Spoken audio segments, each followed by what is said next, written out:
ভয়াবহ বন্যা ও ভূমিধসে বিপর্যস্ত বিভিন্ন দেশ। টেক্সাসে মৃতের সংখ্যা বেড়ে 121। চীনে পরিস্থিতির আরও অবনতি। পাকিস্তান ও ভারতের অনেক অঞ্চলে প্লাবন।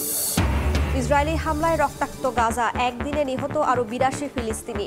যুদ্ধবন্ধে হামাসকে অস্ত্র ত্যাগের আহ্বান নেতানিয়াহুর। ছাড়তে হবে উপত্যকার শাসন ক্ষমতা। ওয়াশিংটন অতীতের সব ভুল স্বীকার করলেই পরমাণু ইস্যুতে হবে আলোচনা, জানালো তেহরান। ইউরেনিয়াম উদ্ধার করতে চাইলে ইরানে আবারও হামলার হুমকি ইসরায়েলের। যুক্তরাষ্ট্রে ফের আটকে গেল জন্মসূত্রে নাগরিকত্ব বাতিলের আদেশ। অসাংবিধানিক আখ্যা নিউ হ্যাম্পশায়ার আদালতের। আদেশের বৈধতা নিয়ে প্রশ্ন ট্রাম্প প্রশাসনের।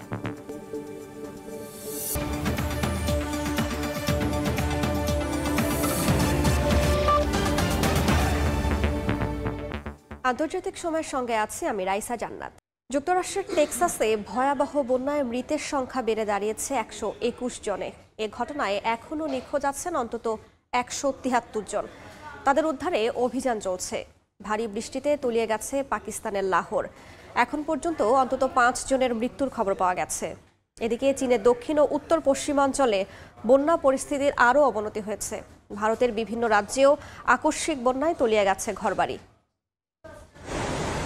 প্রবল বেগে ধেয়ে আসা বন্যার পানিতে ভেসে যাচ্ছে গাড়ি, তলিয়ে গেছে গাছপালা ও ঘরবাড়ি। চীনের দক্ষিণ ও উত্তর পশ্চিমাঞ্চলে বন্যা পরিস্থিতির আরও অবনতি হওয়ায় উদ্ধার কার্যক্রমে তৎপর উদ্ধারকর্মীরা। এমন পরিস্থিতিতে সিচুয়ান প্রদেশের বহু বাসিন্দাকে নিরাপদে সরিয়ে নেওয়া হয়েছে। প্রদেশটিতে ভূমিধস হয়েছে বলে জানা গেছে। ভয়াবহ বন্যায় বিপর্যস্ত যুক্তরাষ্ট্রের টেক্সাস অঙ্গরাজ্যে বাড়ছে হতাহতের সংখ্যা। নিখোঁজদের উদ্ধারে অভিযান অব্যাহত আছে। বন্যার পর ঝড় আঘাত হানায় উদ্ধার কার্যক্রম আরও কঠিন হয়ে পড়েছে। এমন পরিস্থিতিতে প্রেসিডেন্ট ডোনাল্ড ট্রাম্প টেক্সাসের গভর্নরের অনুরোধে একটি ফেডারেল দুর্যোগ ঘোষণায় স্বাক্ষর করেছেন। এর ফলে ফেডারেল এমার্জেন্সি ম্যানেজমেন্ট এজেন্সি উদ্ধার প্রচেষ্টায় সহায়তা করতে নিজস্ব দল পাঠাতে পারবে। টেক্সাসের পাশাপাশি north Carolina, Massachusetts, new Mexico অঞ্চলেও প্রভাব পড়েছে বন্যার। টানা বৃষ্টিতে আকস্মিক বন্যা দেখা দিয়েছে পাকিস্তানের পাঞ্জাবে। লাহোরে তলিয়ে গেছে সড়ক ও নিচু এলাকা। কয়েকজন হতাহত হয়েছেন। ব্যাহত হয় যান চলাচল। এমন পরিস্থিতিতে দেশটির বালতিস্তান ও খাইবার পাখতুনখোয়াতে বন্যা সতর্কতা জারি করেছে আবহাওয়া কর্তৃপক্ষ। এদিকে বন্যার পানিতে তলিয়ে গেছে ভারতের উত্তর পূর্বাঞ্চলীয় আসামের গোলঘাট এলাকা। বাস্তুচ্যুতদের এরই মধ্যে স্থানান্তর করা হয়েছে পুনর্বাসন কেন্দ্রে। পাশাপাশি ক্ষতিগ্রস্তদের জন্য খাবার সহ অন্যান্য প্রয়োজনীয় সামগ্রীর ব্যবস্থা করেছে কর্তৃপক্ষ। জাপানের রাজধানী টোকিওতে বৃহস্পতিবার প্রবল বর্ষণে জনজীবন বিপর্যস্ত হয়ে পড়ে। কিছু এলাকায় বজ্রপাত ও বন্যার সতর্কতা জারি করা হয়। অর্চিতা শেহজিন, সময় সংবাদ। ইসরায়েলি হামলায় আবারও রক্তাক্ত হলো গাজা। একদিনে সাংবাদিক সহ নিহত হয়েছেন 82 জন। এর মধ্যে 130 দিন পর প্রথমবারের মতো গাজায় প্রবেশ করেছে জাতিসংঘ সরবরাহকৃত 75,000 লিটার জ্বালানি।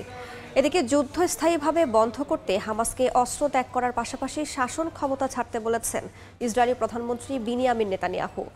অন্যদিকে যুদ্ধ থামাতে দ্বিরাষ্ট্র সমাধানের আহ্বান জানিয়েছেন ফ্রান্সের প্রেসিডেন্ট ইমানুয়েল ম্যাক্রো। গাজা উপত্যকায় ইসরায়েলি বাহিনীর বর্বরতা অব্যাহত রয়েছে। নিহতদের মধ্যে মানবিক সহায়তার জন্য লাইনে দাঁড়ানো বেশ কয়েকজন ফিলিস্তিনি সহ রয়েছেন এক ফিলিস্তিনি সাংবাদিকও।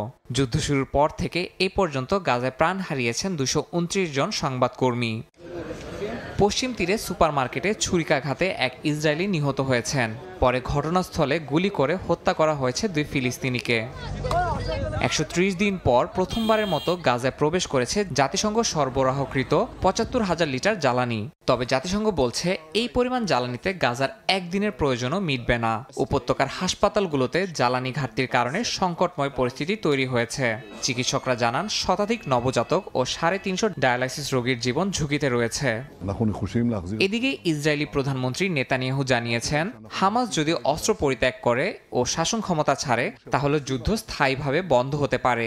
এই প্রক্রিয়ায় 60 দিনের যুদ্ধবিরতির প্রস্তাব যুক্তরাষ্ট্র সমর্থন করেছে বলে জানান তিনি। আলোচনার কথা বললেও বিকল্প হিসাবে বল প্রয়োগেরও হুমকি দিয়েছেন নেতানিয়াহু। মার্কিন পররাষ্ট্রমন্ত্রী মার্কো রুবিওর আশা, গাজায় যুদ্ধবিরতি নিয়ে শিগগিরই আসবে ইতিবাচক ফল।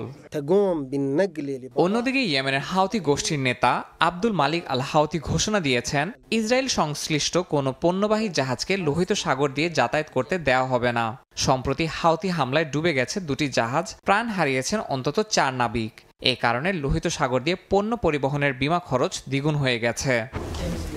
চলমান উত্তেজনার মধ্যে ফিলিস্তিনে মানবাধিকার লঙ্ঘনের বিষয়ে সরব হওয়ায় যুক্তরাষ্ট্রের নিষেধাজ্ঞার মুখে পড়েছেন জাতিসংঘের বিশেষ প্রতিনিধি ফ্রান্সেসকা আলবানিজ। 60টিরও বেশি প্রতিষ্ঠানকে ইসরায়েলি দখলদারিত্ব ও গাজায় সামরিক হামলায় সহযোগিতার অভিযোগে দায়ী করেছিলেন তিনি, যার মধ্যে মার্কিন কোম্পানিও রয়েছে। আলবানিজ ইসরায়েলের বিরুদ্ধে আন্তর্জাতিক অপরাধ আদালতে অবৈধ মামলা উস্কে দিচ্ছেন বলে অভিযোগ তুলেছে ওয়াশিংটন। গাজায় যুদ্ধ থামাতে আন্তর্জাতিকভাবে কূটনৈতিক উদ্যোগ জোরালো হচ্ছে। ব্রিটিশ প্রধানমন্ত্রী কিয়ার স্টারমারের সঙ্গে যৌথ সংবাদ সম্মেলনে ফিলিস্তিনকে রাষ্ট্র হিসেবে স্বীকৃতি দেওয়ার আহ্বান জানিয়েছেন ফ্রান্সের প্রেসিডেন্ট ইমানুয়েল ম্যাক্রো। তার মতে দ্বিরাষ্ট্রীয় সমাধানই শান্তির একমাত্র পথ। ইয়াসিন মোহাম্মদ জিসান, সময় সংবাদ। এবার দেশের খবর। চট্টগ্রামে কর্ণফুলী ইপিজেডে একটি কারখানায় আগুন নিয়ন্ত্রণে কাজ করছে ফায়ার সার্ভিসের 8টি ইউনিট। এই মুহূর্তে সেখানে আছেন রিপোর্টার শফিকুল ইসলাম, সরাসরি চলে যাচ্ছি তার কাছে। চট্টগ্রামের যে পতেঙ্গা কর্ণফুলী ইপিজেড রয়েছে সেখানে কিন্তু আগুন লেগেছে কিছুক্ষণ আগে। যদিও আমরা এখন প্রধান যে ফটক সেখানে আমরা অবস্থান করছি এবং ফায়ার সার্ভিসের যে বহরগুলো সেখানে অবস্থান করছে, পাশাপাশি সেনাবাহিনীর বহর আমরা দেখতে পাচ্ছি।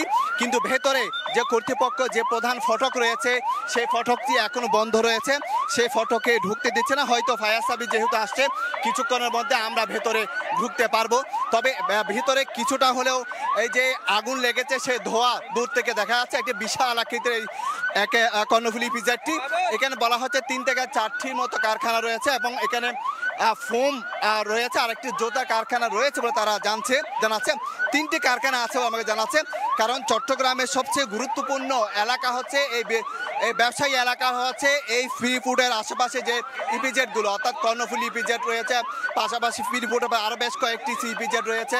তো এই যে ইপিজেডে আগুন লেগেছে সেখানে কিন্তু ইতিমধ্যে কি যা মিডিয়া কর্মী রয়েছে তাদেরকে সবাইকে বাইরে রাখা হয়েছে এবং যে ফায়ার সার্ভিসে যেই ইউনিটগুলো এসেছে 60টি ইউনিট, সেগুলো কিন্তু এখন বাইরে অবস্থান করছে, তাদেরকেও ভেতরে ঢুকতে দিচ্ছে না। তবে এই মুহূর্তে যে আইন শৃঙ্খলা রক্ষা বাহিনী সেনাবাহিনীর সদস্যরা রয়েছে এবং এখানে উৎসুক মানুষের ভিড়, কর্তৃপক্ষ দরজা যে প্রধান যে ফটক রয়েছে সেটি বন্ধ করে রেখেছে। আমরা জানি ছোটোখাটো কোনো আগুনের ঘটনা ঘটলে কিন্তু 2 থেকে 3টে ইউনিট আসে, কিন্তু এখানে প্রায় 60টি ইউনিট এসেছে। আমরা একটি বড় বহুতল একটি ভবন দেখতে পাচ্ছি, সে বহুতল ভবনের পেছনে আমরা ধোঁয়া দেখতে পাচ্ছি। সেই ধোঁয়ার আকৃতি কিন্তু বাড়ছে, সেটাও কিন্তু আমরা দেখতে পাচ্ছি একটি বহুতল ভবনের পেছনে। আমরা দর্শকদের ক্যামেরার পেছনে একটু দেখানোর চেষ্টা করছি যে বহুতল ভবনের পেছনে ধোঁয়া উঠছে, সেই ধোঁয়া আস্তে আস্তে যে ধোঁয়ার আকৃতি অর্থাৎ কুণ্ডলি পাকিয়ে সেই ধোঁয়া উঠছে সেটি এখান থেকে দেখা যাচ্ছে। তবে একটি বিষয়, এরকম আগুন লাগার পরও কেন কর্তৃপক্ষ এই প্রধান যে ফটক রয়েছে সেই ফটকগুলো কেন খুলে দিচ্ছে না? কারণ সেখানে ফায়ার সার্ভিসের যে দল রয়েছে তারা যদি ভেতর ঢুকতে না পারে তাহলে আগুন নিয়ন্ত্রণে আনা অনেকটা কিন্তু দূর হয়ে যাবে, অনেকটা কঠিন হয়ে যাবে। তবে এখানে সাধারণ মানুষ তারা বলছে যে না, এবং সেনাবাহিনীও বলছে আসলে যে প্রধান যে ফটক রয়েছে সে ফটক যেন খুলে দেওয়া হয়। তবে সেখানকার ভেতরে আমরা যে দেখতে পাচ্ছি সব কিছু মিলিয়ে যেটি বলা যায় সেখানে ভেতরে আগুন যে জ্বলছে সেটি দেখা যাচ্ছে এবং ফায়ার সার্ভিসের 3 থেকে 4টি ইউনিট আমার এখানে সামনে রয়েছে এবং সেনাবাহিনীর সদস্যরা রয়েছে, উৎসুক মানুষের ভিড়। তো আমরা হয়তো পরবর্তীতে সেই কর্ণফুলী ইপিজেডে কি ঘটনার ভেতরে কীরকম ক্ষয়ক্ষতি হয়েছে, কীভাবে আগুন লেগেছে সেটা আমি জানাতে পারবো। তো এই ছিল আমার কাছে সর্বশেষ তথ্য। এতক্ষণ সরাসরি যুক্ত ছিলাম চট্টগ্রামে। 1 মাসের ব্যবধানে দ্বিতীয়বারের মতো ফিলিস্তিনের প্রাচীন খ্রিস্টান গ্রামে হামলা চালিয়েছে ইসরায়েলি দখলদাররা। আগুন দিয়েছে কবরস্থান ও গির্জায়। ভুক্তভোগীদের অভিযোগ, বনভূমি দখলের চেষ্টায় এই বর্বরতা চালানো হচ্ছে। এ অবস্থায় আন্তর্জাতিক সম্প্রদায়ের সাহায্য চেয়েছেন তারা। গাজায় হামাস ইসরায়েল সংঘাত শুরুর পর থেকেই পশ্চিম তীরে দখলদারদের হামলা ও সেনা চেকপয়েন্টে হয়রানি ভয়াবহভাবে বেড়েছে। সম্প্রতি ফিলিস্তিনের প্রাচীন খ্রিস্টান গ্রাম তাইবেহের কবরস্থান ও ঐতিহাসিক সেন্ট জর্জ গির্জায় আগুন ধরিয়ে দেয় ইসরায়েলি সেনারা। খবর পেয়ে দ্রুত আগুন নেভাতে ছুটে যান স্থানীয়রা। শতাব্দী প্রাচীন এই গির্জা ধর্মীয় ও সাংস্কৃতিক পরিচয়ের অংশ বলে জানা গেছে। এক মাসের ব্যবধানে দ্বিতীয়বারের মতো এই হামলায় আতঙ্কিত গ্রামবাসী চেয়েছেন আন্তর্জাতিক সহায়তা। এ বিষয়ে ল্যাটিন চার্চের পাদ্রী ইসরায়েলকে দায়ী করে বলেন, গির্জা প্রাঙ্গণে আগুনের এমন ঘটনা কখনোই ঘটেনি। এছাড়া ইসরায়েলিরা গ্রামের চারপাশে ৩,০০০ একর বনভূমি দখলের চেষ্টা চালাচ্ছে বলেও অভিযোগ করেন তিনি। ইসরায়েলিরা পরিকল্পিতভাবে পুরো জমি দখল করতে চায়, বিশেষ করে এরিয়া সি, কারণ এটি তাদের জন্য অত্যন্ত গুরুত্বপূর্ণ। তারা যদি এটা দখল করে নেয় তাহলে সেখানে অনেক বসতিও গড়ে তুলতে পারবে। এই পরিস্থিতিতে প্রতিনিয়ত দখলদারদের হুমকির মুখে বাস করতে হচ্ছে বলে অভিযোগ তাইবেহের মেয়রের। মৌসুমীর সাথী, সময় সংবাদ। যুক্তরাষ্ট্রের সঙ্গে পুনরায় আলোচনায় বসতে আগ্রহী ইরান, তবে শর্ত একটাই, ওয়াশিংটনকে আগের ভুল স্বীকার করে ক্ষতিপূরণ দিতে হবে। এক সাক্ষাৎকারে ইরানের পররাষ্ট্রমন্ত্রী আব্বাস আরাকচি একথা বলেন।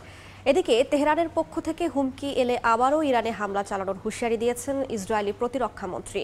ইরানের পরমাণু কেন্দ্রে মজুদ থাকা সমৃদ্ধ ইউরেনিয়াম পুরোপুরি ধ্বংস হয়নি বলেও দাবি করেছে তেল আবিব। 12 দিনের সংঘাতের পর ইরানের সঙ্গে আবারও আলোচনার বিষয়ে আশা প্রকাশ করেন ট্রাম্প প্রশাসন। বিষয়টি নিয়ে বৃহস্পতিবার কথা বলেন ইরানের পররাষ্ট্রমন্ত্রী আব্বাস আরাকচি। জানান, যুক্তরাষ্ট্র আচরণ বদলিয়ে সম্মানের সহিত প্রস্তাব দিলে ভেবে দেখবে তেহরান। একই সঙ্গে প্রতিশ্রুতি ভঙ্গ ও সামরিক হামলার জন্য ক্ষতিপূরণ না দিলে কোনো সমঝোতা সম্ভব নয় বলেও জানান আরাকচি। তার দাবি, মার্কিন হামলায় ক্ষতিগ্রস্ত হয়েছে ইরানের শান্তিপূর্ণ পারমাণবিক কর্মসূচি। তেল আবিবের দাবি, ইউরেনিয়ামের বড় একটি অংশ ধ্বংস না হয়ে কেবল মাটির নিচে চাপা পড়েছে। ইরান যদি সেই ইউরেনিয়াম উদ্ধার করতে যায় তবে আবারও সামরিক হামলার মুখোমুখি হবে। তবে তেহরানের অবস্থান একেবারে ভিন্ন। পররাষ্ট্রমন্ত্রী আব্বাস আরাকচি বলেন, ইউরেনিয়াম সমৃদ্ধকরণ তাদের বৈজ্ঞানিক অর্জন এবং বৈধ অধিকার। এটি জাতীয় গৌরবের প্রশ্ন। তিনি জোর দিয়ে বলেন, শান্তিপূর্ণ উদ্দেশ্যে ইউরেনিয়াম সমৃদ্ধ করা বৈশ্বিক আইন অনুযায়ী অনুমোদিত। এদিকে ইসরায়েলি বিমান বাহিনীর সমাপনী অনুষ্ঠানে দেওয়া বক্তব্যে প্রধানমন্ত্রী কাটজ বলেন, ইরান থেকে হুমকি এলে আবারও হামলা চালাবে তেল আবিব। ইসরায়েলকে হুমকি দেওয়ার চেষ্টা করা হলে তেহরান, তাবরিজ, ইস্পাহান সহ যে কোনো স্থানে অস্ত্র পৌঁছে যাবে বলেও হুঁশিয়ারি দেন তিনি। ইয়াসমিন অনন্যা, সময় সংবাদ। যুক্তরাজ্যের ওপর ইরানের হুমকি বাড়ছে বলে সতর্ক করেছে ব্রিটিশ গোয়েন্দা ও নিরাপত্তা কমিটি। ইরানকে ঘিরে সরকারকে দীর্ঘমেয়াদী নিরাপত্তা কৌশল গ্রহণের আহ্বানও জানানো হয়েছে। বৃহস্পতিবার প্রকাশিত প্রতিবেদনে বলা হয়, যুক্তরাজ্যে ইরানের গুপ্ত হত্যা, অপহরণ, সাইবার আক্রমণ ও পরমাণু কর্মসূচিকে কেন্দ্র করে হুমকি আশঙ্কাজনকভাবে বেড়েছে। ইরান ইসরায়েলের সংঘাতের মধ্যে যুক্তরাষ্ট্রের বিমান হামলার পর মার্কিন প্রেসিডেন্ট ডোনাল্ড ট্রাম্পের মধ্যস্থতায় যুদ্ধবিরতি হয় তেহরান তেল আবিবের মধ্যে। এরপরেও পশ্চিমাদের সঙ্গে কূটনৈতিক যুদ্ধ চলমান রয়েছে ইরানের।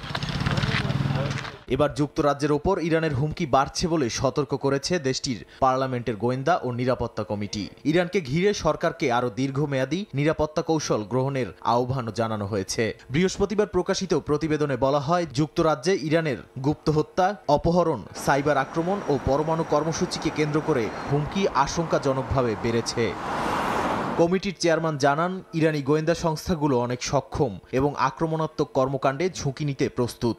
ব্রিটিশ স্বার্থ ও নাগরিকদের জন্য ইরান এখন একটি স্থায়ী ও বহুমুখী হুমকি। প্রতিবেদনে সরকারকে শুধু পরমাণু ইস্যু নয়, বরং সামগ্রিক নিরাপত্তা ঝুঁকির দিকে নজর দিতে এবং আরও বেশি অর্থ ও প্রস্তুতি বরাদ্দের সুপারিশ করা হয়।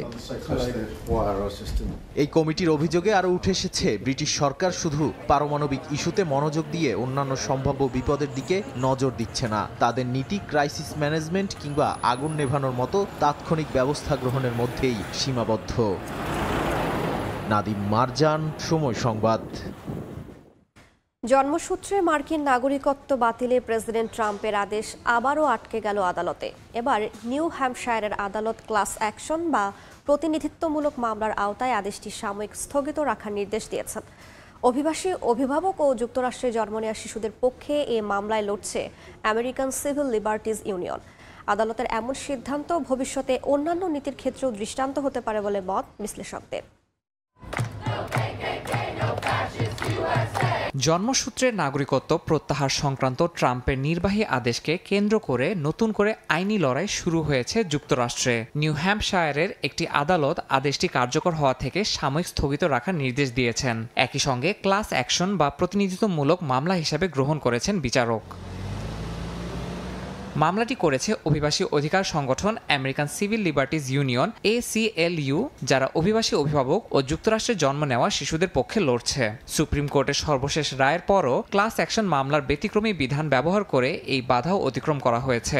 আদালতের সিদ্ধান্ত অনুযায়ী ট্রাম্পের আদেশটি অসাংবিধানিক ও ক্ষতিকর। এই যুক্তির ভিত্তিতে মামলাটি শিশুদের পক্ষ থেকে চালিয়ে যাওয়ার অনুমতি মিলেছে। বিশ্লেষকদের মতে আদালতের এমন সিদ্ধান্ত ভবিষ্যতে অন্যান্য নীতির ক্ষেত্রেও দৃষ্টান্ত হতে পারে। যুক্তরাষ্ট্রের সংবিধান অনুযায়ী দেশটির ভূমিতে জন্ম নিলেই নাগরিকত্ব পাওয়ার অধিকার রয়েছে। তবে ট্রাম্প প্রশাসন সেটি খর্ব করতে চেয়েছে অবৈধ অভিবাসী ও বিদেশি পর্যটকদের সন্তানদের ক্ষেত্রে। 2018 সাল থেকে জন্মসূত্রে নাগরিকত্ব সীমিত করার পক্ষে সোচ্চার ছিলেন ট্রাম্প। এই আদেশ কার্যকর হলে বিপাকে পড়বে অসংখ্য শিশু এবং পরিবার।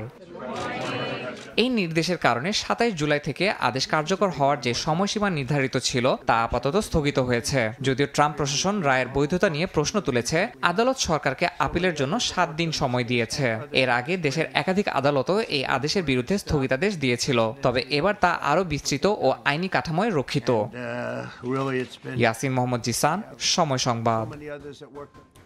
যুক্তরাষ্ট্রের ক্যালিফোর্নিয়ায় অধিকার কর্মীদের সঙ্গে সংঘর্ষে জড়িয়েছে মার্কিন নিরাপত্তা বাহিনী। অবৈধ অভিবাসী বিরোধী অভিযান ঘিরে এই সংঘাত হয়। এ সময় আটক করা হয়েছে কয়েকজনকে। এতে উত্তেজনা ছড়িয়ে পড়ে গোটা অঞ্চলে। মোতায়েন করা হয়েছে ন্যাশনাল গার্ড বাহিনী। স্থানীয় সময় বৃহস্পতিবার ক্যালিফোর্নিয়ার ক্যামারিলো শহরের অনুমোদিত একটি মাদক উৎপাদন কেন্দ্রে অভিযান চালায় অভিবাসন ও শুল্ক প্রয়োগ সংস্থা বা আইস। আইসের সঙ্গে অভিযানে অংশ নেয় ন্যাশনাল গার্ডের সাজোয়া যান সহ সশস্ত্র সদস্যরাও। সেখানে কর্মরত বেশিরভাগ শ্রমিকই অবৈধ অভিবাসী বলে দাবি তাদের। গোপন এ অভিযানের খবর ছড়িয়ে পড়লে মাদক উৎপাদন কেন্দ্র চত্বরে জড়ো হন অধিকার কর্মীরা। গ্লাস হাউস ফার্মস নামে মালিকানা কোম্পানি জানিয়েছে তারা কর্তৃপক্ষের অনুসন্ধানে সম্পূর্ণ সহযোগিতা করেছে। এর আগেও জুন মাসে একই স্থানে অভিযান চালিয়েছিল অভিবাসন কর্তৃপক্ষ। যুক্তরাষ্ট্রের কৃষি খাতে অভিবাসীদের উপর নির্ভরতা দীর্ঘদিনের। সরকারের তথ্য অনুযায়ী দেশের অর্ধেক কৃষি শ্রমিকই অভিবাসন নীতিমালার বাইরে। অন্যদিকে স্থানীয়দের অভিযোগ, বৈধভাবে লাইসেন্সপ্রাপ্ত গ্লাস হাউস ফার্মসে এমন অভিযান অন্যায্য। ফলে এই ধরনের অভিযান কৃষিপণ্য সংগ্রহ, সরবরাহ এবং খাদ্য নিরাপত্তায় বড় ধরনের প্রভাব ফেলতে পারে বলে হুঁশিয়ারি দিয়েছেন উৎপাদন কেন্দ্রে কাজ করা শ্রমিকরা। ইয়াসমিন অনন্যা, সময় সংবাদ। ইউক্রেনের রাজধানীতে আবারও ভয়াবহ ড্রোন ও মিসাইল হামলা চালিয়েছে রাশিয়া। একদিনে 400 ড্রোন ও 18টি ক্ষেপণাস্ত্র ছুড়েছে মস্কো। এর মধ্যে 382টি ড্রোন ও ক্ষেপণাস্ত্র ভূপাতিত করার দাবি করেছে কিয়েভ। তবে এবারের হামলায় রুশ ড্রোনগুলো দিক পরিবর্তন করে লক্ষ্যে আঘাত হানতে সক্ষম হয়েছে, যা ইউক্রেনের প্রতিরক্ষা ব্যবস্থার জন্য দুশ্চিন্তার। ইতালিতে এক সম্মেলনে জেলেনস্কি অভিযোগ করেন পুতিন যুদ্ধকে দীর্ঘায়িত করতে চান এবং শান্তি প্রতিষ্ঠায় আগ্রহী নন। স্থানীয় সময় বৃহস্পতিবার রাতে ইউক্রেনের আকাশে নেমে আসে রাশিয়ার তাণ্ডব। রাতভর কিয়েভে চালানো হয় শত শত ড্রোন হামলা। চারদিক থেকে একযোগে ড্রোন ছুড়ে এক নতুন কৌশলের আভাস দিল মস্কো। এই হামলায় হতাহত হয়েছেন বেশ কয়েকজন। হামলায় রাশিয়া 400 ড্রোন ও 18টি ক্ষেপণাস্ত্র ছোড়ে, যার মধ্যে ছিল ব্যালিস্টিক ও ক্রুজ মিসাইলও। অনেকগুলো ড্রোন শহর এড়িয়ে দিক পরিবর্তন করে আবার ফিরে আসে, যা ইউক্রেনীয় প্রতিরক্ষা ব্যবস্থার জন্য বড় চ্যালেঞ্জ তৈরি করে। যদিও 338টি ড্রোন ও ক্ষেপণাস্ত্র ভূপাতিত করার দাবি করেছে ইউক্রেন। এই পরিস্থিতিতে মালয়েশিয়ায় আসিয়ান সম্মেলনের ফাঁকে মুখোমুখি বৈঠকে বসেন রাশিয়ার পররাষ্ট্রমন্ত্রী সার্গেই লাভরভ ও মার্কিন পররাষ্ট্রমন্ত্রী মার্কো রুবিও। রাশিয়ার পররাষ্ট্র মন্ত্রণালয় জানিয়েছে, ইউক্রেন সংকট সহ ইরান ও সিরিয়া বিষয়ে আলোচনা হয়েছে।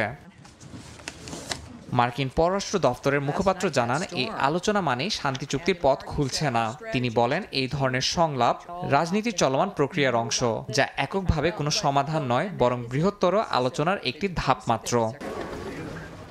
এদিকে ইতালির রোমে এক সম্মেলনে ইউক্রেনের প্রেসিডেন্ট জেলেনস্কি জানান, পুতিন যুদ্ধকে দীর্ঘায়িত করতে চান এবং শান্তি প্রতিষ্ঠায় আগ্রহী নন। একই মঞ্চে ইতালির প্রধানমন্ত্রী জর্জিয়া মেলোনি বলেন, ইউক্রেনকে সমর্থন অব্যাহত রাখতে এবং রাশিয়ার উপর নিষেধাজ্ঞা আরও কঠোর করা উচিত। এদিকে জেলেনস্কি যুক্তরাষ্ট্রের কাছ থেকে আরও প্যাট্রিয়ট সিস্টেম ও মিসাইল চেয়েছেন। এই বিষয়ে ট্রাম্প প্রশাসনের সঙ্গে ইতিবাচক আলোচনা হয়েছে বলেও জানান তিনি।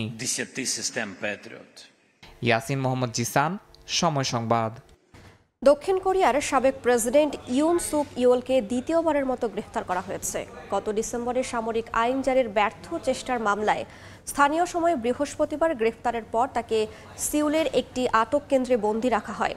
এর আগে মামলার আলামত ধ্বংস করতে পারেন এই আশঙ্কায় সাবেক এই প্রেসিডেন্টের বিরুদ্ধে গ্রেফতারি পরোয়ানা জারি করে সিউলের আদালত। চলতি বছরের শুরুর দিকে একই আটক কেন্দ্রে 52 দিন বন্দী ছিলেন তিনি। 4 মাস আগে কৌশলগত দিক বিবেচনায় মুক্তি দেওয়া হয়েছিল তাকে। এবার কানাডিয়ান পণ্যের ওপর 35% শুল্ক আরোপের হুমকি দিয়েছেন মার্কিন প্রেসিডেন্ট ডোনাল্ড ট্রাম্প। বৃহস্পতিবার সামাজিক যোগাযোগ মাধ্যমে পোস্ট করা এক চিঠিতে এই ঘোষণা দেন তিনি। আগামী 1 আগস্ট থেকে কার্যকর হবে বলেও জানান ট্রাম্প। একই সঙ্গে পাল্টা পদক্ষেপ নেওয়া হলে শুল্কের পরিমাণ আরও বাড়বে বলেও হুঁশিয়ারি দেন মার্কিন প্রেসিডেন্ট। এই ঘোষণা এমন এক সময় এলো যখন প্রতিবেশী দুই দেশ একটি নতুন বাণিজ্য চুক্তি নিয়ে আলোচনা চালিয়ে যাচ্ছে। এর আগেও কানাডার কিছু পণ্যে 25% শুল্ক আরোপ করে যুক্তরাষ্ট্র। পাকিস্তানের বেলুচিস্তানে 9 জন বাস যাত্রীকে গুলি করে হত্যা করেছে অস্ত্রধারীরা। এই হামলার দায় স্বীকার করেছে বেলুচ লিবারেল আর্মি BLA। বৃহস্পতিবার স্থানীয় সময় রাতে প্রদেশটির ঝব ও লোরালাই জেলার সীমান্তবর্তী সুরডাকাই এলাকায় এই ঘটনা ঘটে। সংবাদ মাধ্যম ডন জানায় অস্ত্রধারীরা পাঞ্জাবগামী দুটি যাত্রীবাহী কোচের পথ রোধ করে বেশ কয়েকজনকে অপহরণ করে। খবর পেয়ে নিরাপত্তা বাহিনী মহাসড়কে যান চলাচল স্থগিত করে এবং হামলাকারীদের খুঁজতে তল্লাশি চালায়। ঘটনাক্রমে প্রাণে বেঁচে যান এক যাত্রী। ভারতীয় মিডিয়ার জনপ্রিয় মুখ কপিল শর্মার কানাডার রেস্তোরাঁয় হামলা চালিয়েছে খালিস্তানপন্থীরা। মাত্র কয়েকদিন আগে এই রেস্তোরাঁ চালু করা হয়। বুধবার স্থানীয় সময় রাতে তার ক্যাফের সামনে গিয়ে এলোপাতাড়ি গুলি চালায় অস্ত্রধারীরা। খালিস্তানি নেতা হরজিৎ সিং লাড্ডি এই হামলার দায় স্বীকার করেছে। কপিল শর্মার সাম্প্রতিক কিছু বক্তব্যে ক্ষিপ্ত হয়ে খালিস্তানপন্থীরা এই হামলা চালায় বলে ধারণা করা হচ্ছে। তবে এই ঘটনায় কেউ হতাহত হননি।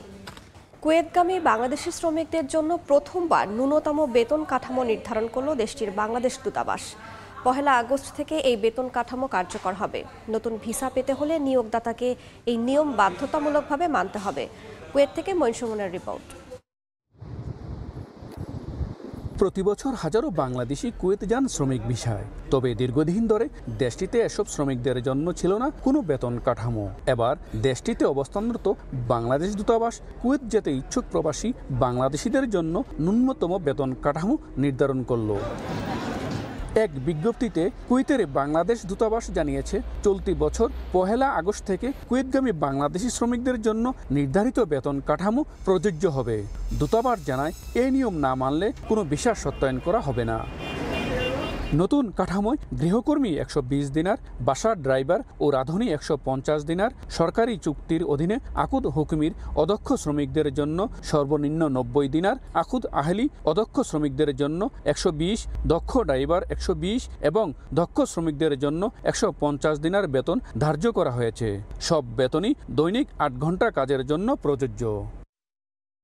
বাংলাদেশ দূতাবাসের এমন পদক্ষেপকে শ্রমিক বান্ধব ও সম্মানজনক বলছেন প্রবাসীরা। এখন যারা নতুন বিষয়ে আসবে তাদের বেতন 90 দিনার। ইনশাল্লাহ আমি মনে করি তাদের জন্য অনেক ভালো কিছু হবে। আর বাংলাদেশ সরকার এবং এখানে দূতাবাসকে আমি বলবো, আমরা যারা পুরান আছি আমাদের 75 দিনার বেতন আমাদের জন্য যেমন একটু ব্যবস্থা নেই। বাংলাদেশ এম্বাসি খুব ভালো কাজ করছে, এটা যেন তাদের নজরে থাকে এবং এটা যেন সঠিকভাবে এটা যেন পালন করা হয়। ন্যূনতম এই বেতন কাঠামো বাস্তবায়ন প্রক্রিয়া যাতে কোনো বাধা না আসে তা নিশ্চিতে দূতাবাসের নজরদারি জরুরি বলে মত সংশ্লিষ্টদের। মঈন সুমন, সময় সংবাদ, কুয়েত। মালয়েশিয়ায় আসিয়ান আঞ্চলিক ফোরামের সাইডলাইনে চীন ও কানাডার পররাষ্ট্রমন্ত্রীর সঙ্গে বৈঠক করেছেন পররাষ্ট্র উপদেষ্টা তৌহিদ হোসেন। বৈঠকে রোহিঙ্গা ইস্যু, দ্বিপাক্ষিক বাণিজ্য জোরদার ও চিকিৎসা খাতের উন্নয়ন নিয়ে আলোচনা হয়েছে। অন্তর্বর্তী সরকারের চলমান সংস্কার উদ্যোগে সমর্থন অব্যাহত রাখার আশ্বাস দেন চীনা পররাষ্ট্রমন্ত্রী। মালয়েশিয়া থেকে মোহাম্মদ আব্দুল কাদেরের রিপোর্ট।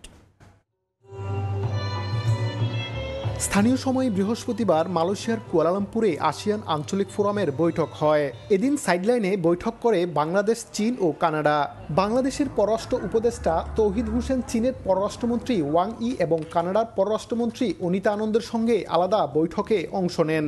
আলোচনায় উঠে আসে বাণিজ্য, বিনিয়োগ এবং মানবিক সহায়তা জোরদারের বিষয়গুলো। চীনা পররাষ্ট্রমন্ত্রী ওয়াং ই বাংলাদেশের অন্তর্বর্তী সরকারের চলমান সংস্কার উদ্যোগকে স্বাগত জানিয়ে সমর্থন অব্যাহত রাখার আশ্বাস দেন। বিশেষ করে চিকিৎসা, পর্যটন, পানি ব্যবস্থাপনা, বস্ত্র ও জ্বালানি খাতে যৌথভাবে কাজ করবেন বলে জানান। বৈঠকে তৌহিদ হোসেন রোহিঙ্গা সংকটের জরুরি সমাধানে চীনের সমর্থন এবং আঞ্চলিক ও বহুপাক্ষিক ফোরামে বাংলাদেশকে সমর্থনের আহ্বান জানান। আরেক বৈঠকে কানাডার পররাষ্ট্রমন্ত্রী অনিতা আনন্দ জানান, বাংলাদেশের সঙ্গে বাণিজ্যিক সম্পর্ক আরও প্রসারের আগ্রহ রয়েছে তাদের। পাশাপাশি রোহিঙ্গা ইস্যুতে কানাডার দীর্ঘমেয়াদী সমর্থনের কথাও পুনর্ব্যক্ত করেন তিনি। মোহাম্মদ আব্দুল কাদের, সময় সংবাদ, কুয়ালালামপুর, মালয়েশিয়া। পর্তুগালে রাজনৈতিক দলগুলোর মতবিরোধের জেরে সেপ্টেম্বর পর্যন্ত পিছিয়ে গেছে নাগরিকত্ব আইন সংশোধন অনুমোদন। সংসদীয় কমিশনের সুপারিশে চলবে বিশেষজ্ঞদের অংশগ্রহণের শুনানি। লিসবন থেকে তারিকুল হাসান আশিকের রিপোর্ট। পর্তুগাল সরকারের সংসদীয় আলোচনায় অভিবাসন ও নাগরিকত্ব আইন সংশোধন এখন অন্যতম আলোচ্য বিষয়। প্রস্তাবিত আইনে বাংলাদেশ সহ অন্যান্য দেশের অভিবাসীদের জন্য নাগরিকত্বের আবেদনের সময়সীমা পর্তুগালে বৈধভাবে বসবাসের 5 থেকে বাড়িয়ে 10 বছর এবং পর্তুগিজ ভাষাভাষী দেশের নাগরিকদের জন্য 7 বছর করার প্রস্তাব দেয়া হয়। সঙ্গে যোগ হয় পর্তুগিজ ভাষায় উচ্চ দক্ষতা সহ কড়াকড়ি কিছু শর্ত। পাশাপাশি অভিবাসীদের পরিবারের সদস্যদের ভিসা সাময়িক স্থগিত ও কঠোর করার প্রস্তাব দেওয়া হয় প্রধান বিরোধী দল সেগার পক্ষ থেকে। এসব ইস্যুতে পার্লামেন্টে তীব্র বিতর্ক হয়, দেখা দেয় রাজনৈতিক মতপার্থক্য। সাংবিধানিক সংকটের আশঙ্কা জানিয়ে সতর্ক করেন বিশেষজ্ঞরাও। শেষ পর্যন্ত প্রস্তাবিত নাগরিকত্ব ও অভিবাসন আইন সেপ্টেম্বর পর্যন্ত পর্যালোচনায় রাখার সিদ্ধান্ত হয়েছে। এই সময়ের মধ্যে নেওয়া হবে বিশেষজ্ঞদের মতামত, চলবে শুনানি। তবে ফ্যামিলি রিউনিফিকেশন ভিসা কঠোর করার প্রস্তাবটি বাতিল হয় কিছুটা স্বস্তি এসেছে অভিবাসীদের মধ্যে। আমরা যারা পরিবারের সদস্যদেরকে নিয়ে আসার জন্য টেনশনে ছিলাম, টেনশনের কিছু নাই, আগের মতোই আছে। এখন এটা আমাদের জন্য স্বস্তির খবর। বাংলাদেশি পর্তুগিজদের প্রত্যাশা, অভিবাসন সংক্রান্ত যে কোনো ইস্যুতে মানবিক দৃষ্টিভঙ্গি বজায় রাখবে দেশটির সরকার। আইনের প্রতি আমাদের শ্রদ্ধাশীলের যে জায়গাটা, সেটাকে যদি আমরা কন্টিনিউ করতে পারি, আমি বিশ্বাস করি যে পর্তুগাল আতঙ্কিত হওয়ার কিছু নাই। তবে আইন পাশ না হলেও নানা অনিশ্চয়তায় বিকল্প ভাবতে হচ্ছে অভিবাসীদের। অপেক্ষাকৃত কম আয় ও নানা সীমাবদ্ধতা সত্ত্বেও সহজ নাগরিকত্ব আইনের কারণেই অসংখ্য অভিবাসীর পছন্দের শীর্ষে ছিল পর্তুগাল। তাই নাগরিকত্ব আইনের সংশোধন অনুমোদনকে ঘিরে এখনো অনিশ্চয়তায় পর্তুগালের লাখো অভিবাসী। তবে এ ব্যাপারে চূড়ান্ত সিদ্ধান্ত পেতে অপেক্ষা করতে হবে সেপ্টেম্বরের শেষ পর্যন্ত। তারিকুল হাসান আশিক, সময় সংবাদ, লিসবন, পর্তুগাল। তীব্র পানির সংকটে পড়েছে ইরাকের বাসরা শহর। নদীতে লবণাক্ততা বেড়ে যাওয়ায় তা পান করার অযোগ্য হয়ে পড়েছে। বাধ্য হয়ে রেশনিংয়ের মাধ্যমে পানির সরবরাহ করা হচ্ছে শহরের বাসিন্দাদের। শত শত মানুষ ব্যানার ও পতাকা হাতে বিক্ষোভে নেমেছেন ইরাকের দক্ষিণাঞ্চলীয় শহর বাসরায়। সরকারের প্রতি তাদের দাবি, তীব্র গরমের মধ্যে প্রকট আকার ধারণ করা বিশুদ্ধ পানির সংকট নিরসনে দ্রুত পদক্ষেপ নেওয়া। বর্তমানে শহরের বাসিন্দাদের 1 টন পানি কিনতে হচ্ছে 15,000 ইরাকি দিনারে। প্রতি মাসে কেবল পানির পেছনেই তারা খরচ করছেন প্রায় 50,000 দিনার বা 38 মার্কিন ডলার। এত অর্থ ব্যয় করেও মিলছে না বিশুদ্ধ পানির নিশ্চয়তা। আমরা অনেকদিন ধরেই পানি কিনছি। সপ্তাহে 5-6 হাজার দিনার খরচ করেও তা যথেষ্ট নয়। এই পানিটাও এখন আর ব্যবহারযোগ্য নয়, এমনকি গোসল বা ধোয়া মোছার জন্যও না। পানি এতটাই নোংরা ও লবণাক্ত যে উজু করাও সম্ভব নয়। রাস্তায় ফেলে দিলে লবণ জমে যায়। বাসরা দুটি প্রধান উৎসের উপর নির্ভর করে, সাত আল আরব ও আল বাদাখাল। কিন্তু বর্তমানে খাল দিয়ে আসছে মাত্র 3 থেকে 4 কিউবিক মিটার পানি, যেখানে প্রয়োজন 8 কিউবিক মিটার। ইরাকের পরিবেশ দপ্তরের কর্মকর্তারা বলছেন, নদীর পানি বিশুদ্ধ করার প্রচলিত পদ্ধতি এখন অকার্যকর হয়ে পড়েছে। উজানে নির্মিত বাঁধের কারণে বছরের পর বছর ধরে কমতে থাকা পানি প্রবাহ আর আরব উপসাগর থেকে ঢুকে পড়া স্রোতের কারণে নদীর পানি লবণাক্ত হয়ে পড়ছে। বাধ্য হয়েই রেশনিং এর মাধ্যমে পানি সরবরাহ করা হচ্ছে। মাথা পিছু পানি বরাদ্দ কমে দাঁড়িয়েছে 250 থেকে 300 লিটারে। তবে এই পরিমাণ পানিও পাচ্ছেন না বলে অভিযোগ স্থানীয়দের। বাসরা শহরের পানির সমস্যা নিরসনে ইরাক সরকার সমুদ্রের পানি পরিশোধনে $3 বিলিয়ন একটি প্রকল্প হাতে নিয়েছে, কিন্তু তা শেষ হতে লাগবে আরও অন্তত 3 বছর। নাদিম মারজান, সময় সংবাদ। সুপারম্যান ছবির স্পেশাল স্ক্রিনিংয়ে দেখা মিলল একদল কুকুর। বৃহস্পতিবার লস অ্যাঞ্জেলেসের একটি প্রেক্ষাগৃহে সুপারম্যান সিনেমার বিশেষ প্রদর্শনীতে অংশ নেয় প্রাণীগুলো। ছবিতে সুপারম্যানের পাশে ক্রিপ্টো নামের কুকুর চরিত্রকে দেখে আনন্দিত দর্শনার্থীরা। সুপারম্যানের বেশে দাঁড়িয়ে আছে কুকুর, ক্যামেরার সামনে হাস্যোজ্জ্বল হয়ে পোজও দিচ্ছে। এমন চিত্রের দেখা মিলল যুক্তরাষ্ট্রের লস অ্যাঞ্জেলেসের সুপারম্যান মুভির স্পেশাল স্ক্রিনিংয়ে। বৃহস্পতিবার লস অ্যাঞ্জেলেসের একটি প্রেক্ষাগৃহে সুপারম্যান সিনেমার বিশেষ প্রদর্শনীতে অংশ নেয় কয়েক ডজন কুকুর ও তাদের মালিক।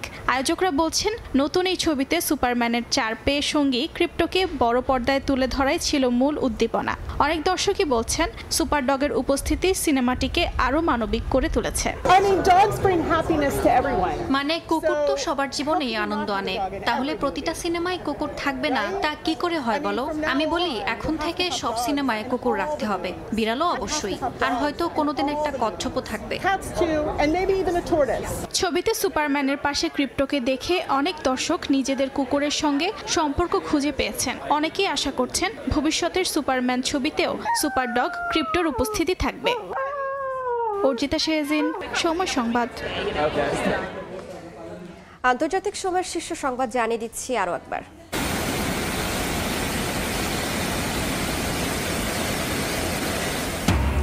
ভয়াবহ বন্যা ও ভূমিধসে বিপর্যস্ত বিভিন্ন দেশ। টেক্সাসে মৃতের সংখ্যা বেড়ে 121।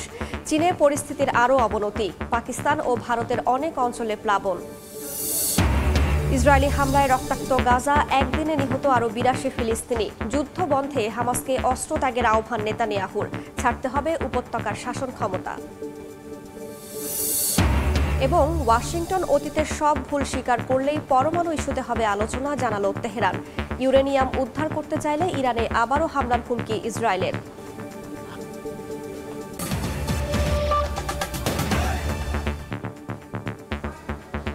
এই ছিল আন্তর্জাতিক সময়ের, সঙ্গেই থাকুন সময়ের।